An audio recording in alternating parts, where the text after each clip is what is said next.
Está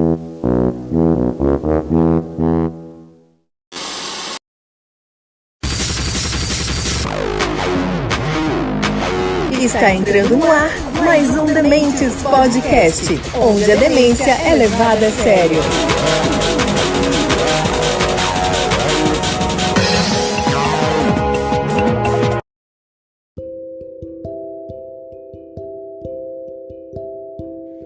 Fala galera, tudo bem com vocês? Está começando mais um Conversando com Dementes. Hoje a gente vai tratar sobre o ensino no Brasil, mas a gente não vai fazer uma conversa, vai ter uma discussão profunda sobre o ensino no Brasil.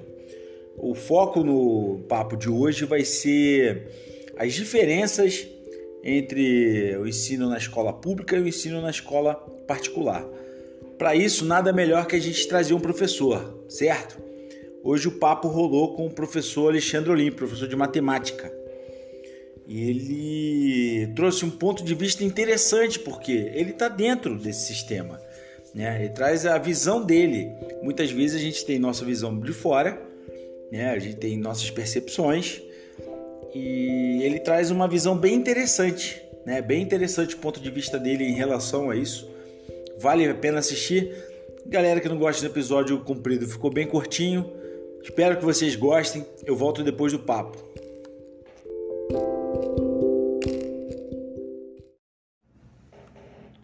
Iron, somente quero te agradecer, não só por aceitar participar do Demente Podcast, mas também pela profissão, cara.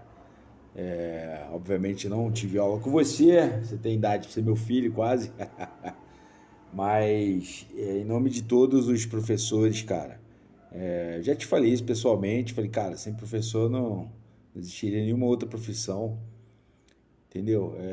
Talvez, somente na idade que você dá aula, os professores sejam tão importantes para uma pessoa, para a formação de uma pessoa, quanto os pais, né, cara? Te agradeço e parabenizo pela profissão.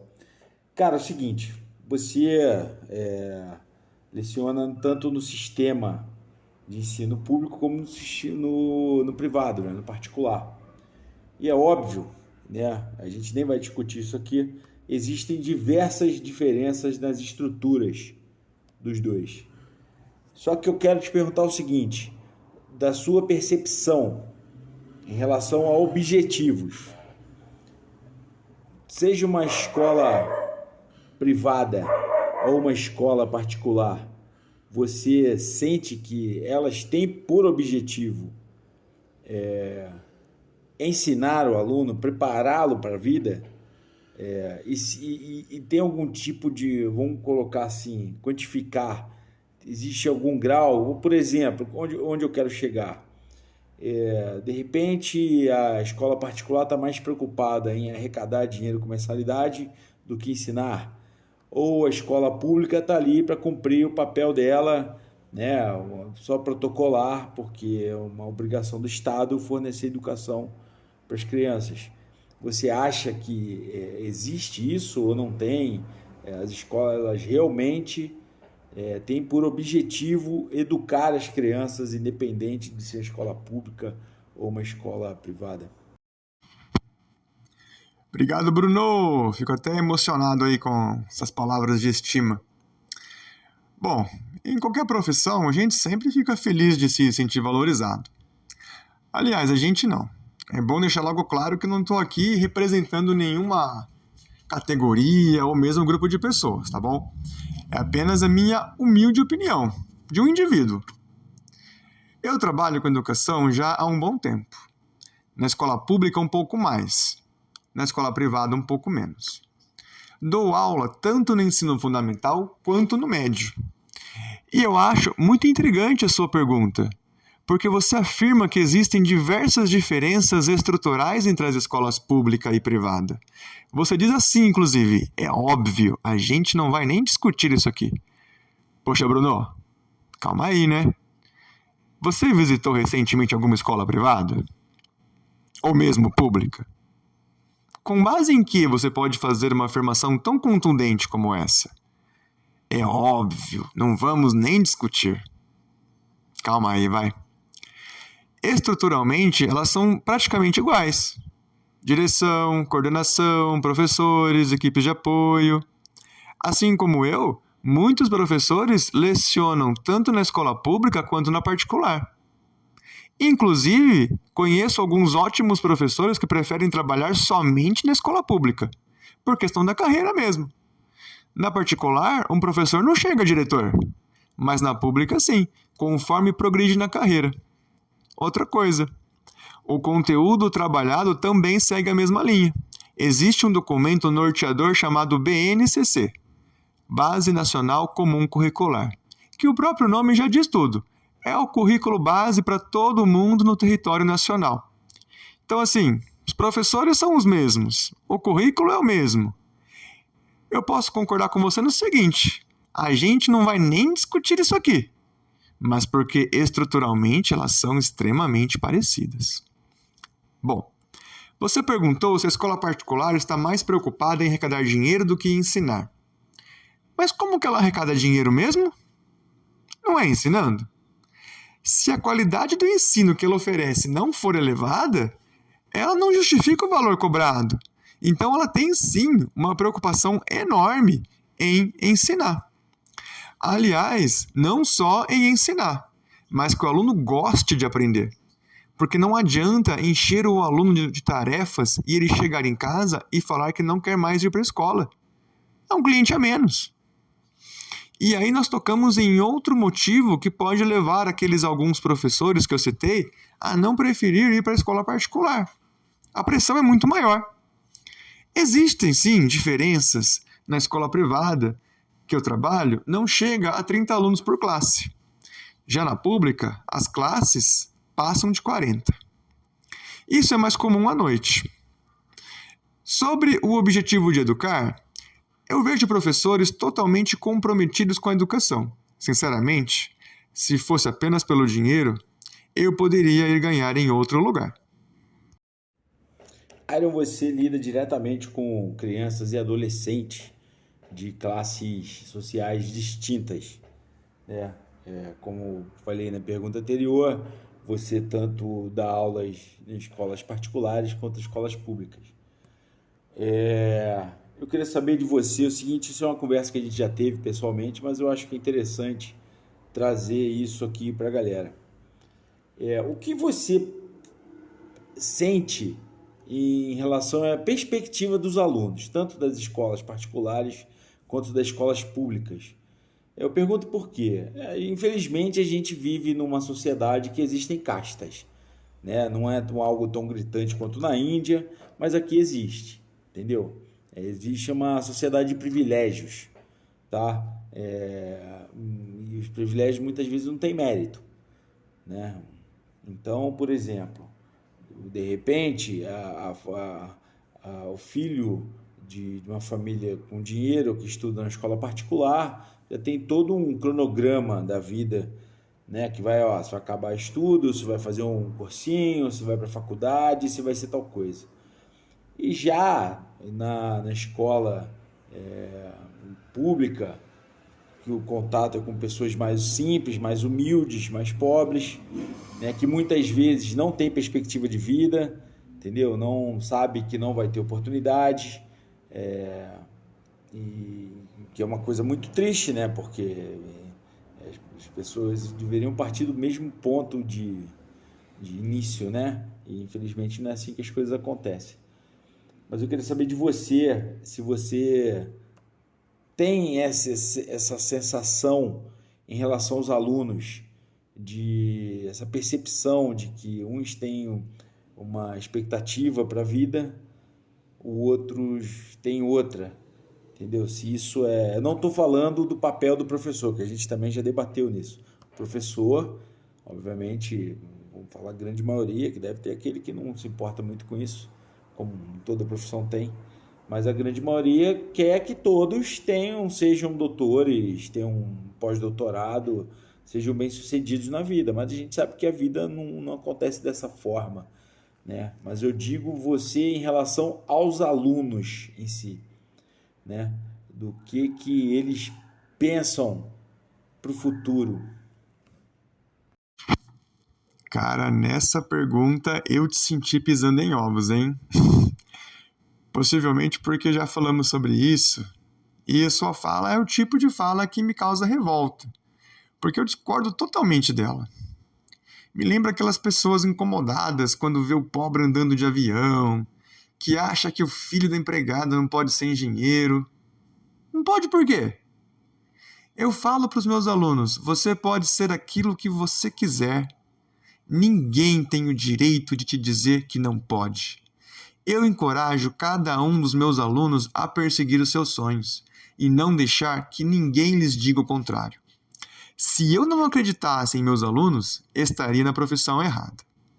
É como o dito popular: quem quer, dá um jeito. Quem não quer, dá uma desculpa. E falando em dar um jeito, outra impressão errada é de que o pessoal de escola particular é rico e o de escola pública é pobre. Quanto custa uma mensalidade de escola particular? Na que eu trabalho não chega a R$1.000. Não precisa ser rico para investir esse valor em educação. Principalmente hoje em dia, que pai e mãe trabalham. Que eu me lembro, eu tenho aluno filho de enfermeiro, soldador, vendedor de loja, peão de firma. Em geral, são famílias do mesmo poder aquisitivo que você e eu. Em geral, que fique claro. É mais uma questão de prioridade, não de dinheiro. Meu tio mesmo, a vida inteira foi tecelão. Minha tia, empregada doméstica. Os 2 filhos deles frequentaram escola particular. E na escola pública, eu também tenho alguns alunos mais bem de vida, cuja família tem casa de ração, uma outra tem pizzaria, tem quem trabalha em firma grande. E esse pessoal tem convênio médico, cartão alimentação, PLR, enfim. Não é pobre, né, miserável. Tem uma condição tão boa quanto dos meus alunos da particular. Quanto aos objetivos dos alunos, aí vem uma questão que eu acho incrível, porque independente da idade, criança, adolescente, da escola ser pública, particular, eles acham que tudo é possível. E sonham alto mesmo. Eles não estão errados. Mas sonhar pequeno para quê? A gente que é mais velho, muitas vezes com alguma frustração na vida, que fica pondo empecilho. Mas eles não. Nós temos uma disciplina chamada Projeto de Vida, onde a gente aborda essa caminhada, de onde eles estão hoje até o sonho deles. Essa matéria tem em todas as séries, do 6º ano até o final do ensino médio. O olho chega a brilhar quando os alunos falam dos seus sonhos. Nenhum aluno, seja na particular ou na pública, sonha em trabalhar no comércio da família. Eles têm identidade própria. Muitas vezes, nem o time que a criança torce os pais conseguem escolher. Quanto mais o que vai fazer para o resto da vida. Já ouviu a expressão rebelde sem causa? É o que acontece quando você tenta mandar num adolescente. Ele faz exatamente o contrário. Hoje em dia não é incomum pessoas defenderem que a escola ela tem o papel só de ensinar a criança a ler, escrever e fazer conta e mais nada. A questão do senso crítico, de valores e tudo mais, isso é um papel dos pais. Há quem discorde, que acha que é o contato com a escola, que a criança começa a formar o caráter dela, que começa a conviver com pessoas com criações diferentes, com pontos de vista diferentes da vida, com origens diferentes e tudo mais, ela vai moldando o caráter dela. Eu queria saber de você isso, é uma coisa agora muito mais pessoal que as outras perguntas. Qual a sua opinião sobre esse tema? Você acha que o papel da escola é só ensinar, vamos colocar assim, tecnicamente, ou preparar o ser humano para a vida? Obviamente que não em substituição aos pais, tá? Deixando bem claro, porque eu já sei que vai ter pela saco que vai falar, né? Pela saco tem em todo lugar. Mas eu pergunto assim, em relação a isso mesmo, se você acha que o papel da escola é formar uma pessoa, formar o ser humano, e não só precisa pegar a parte técnica. Cara, mais uma vez eu cito a BNCC, a Base Nacional Comum Curricular. O currículo trabalhado hoje é muito diferente da sua época, Bruno. Disciplinas que talvez você nunca tenha ouvido falar, como consumo e preservação do meio ambiente, cidadania e justiça, construção social. Além disso, existem os chamados temas transversais, onde uma disciplina puxa a outra. Então, em matemática, pode-se falar em estatística na saúde pública, nutrição, tecnologia. Em língua portuguesa, sociologia e filosofia, pode-se falar sobre racismo, homofobia, inclusão. Então, existe sim uma preocupação muito grande em formar cidadãos. E, Iron, qual a sua opinião assim, sobre o sistema educacional no Brasil no geral?